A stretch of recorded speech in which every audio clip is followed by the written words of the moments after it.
Now that we have our coloring done, the next step we'll do is we'll go ahead and create the pivot points for each of the layers.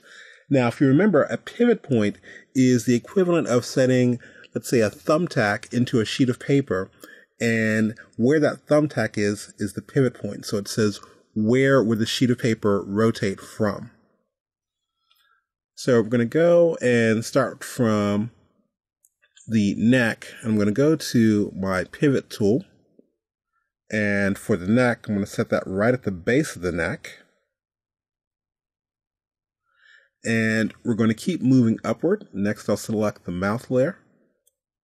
Now, set the pivot point right beneath the nose, and this will allow us to rotate the mouth and the other phonemes backward and forward and give a little more believability to this being a complete drawing instead of just different segments that we're swapping in and out.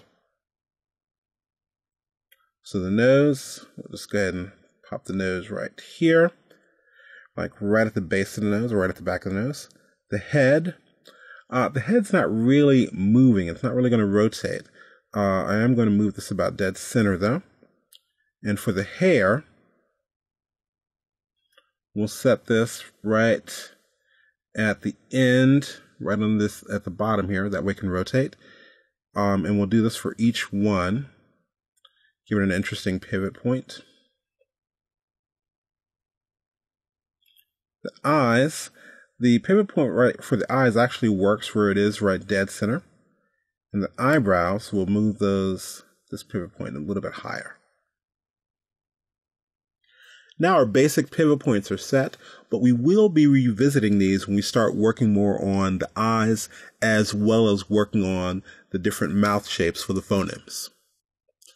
So remember, whenever you are creating something, the default pivot point is going to be dead center. But because we know we're going to be animating, we'll want to make sure those pivot points are set before we do any type of parenting or hierarchy.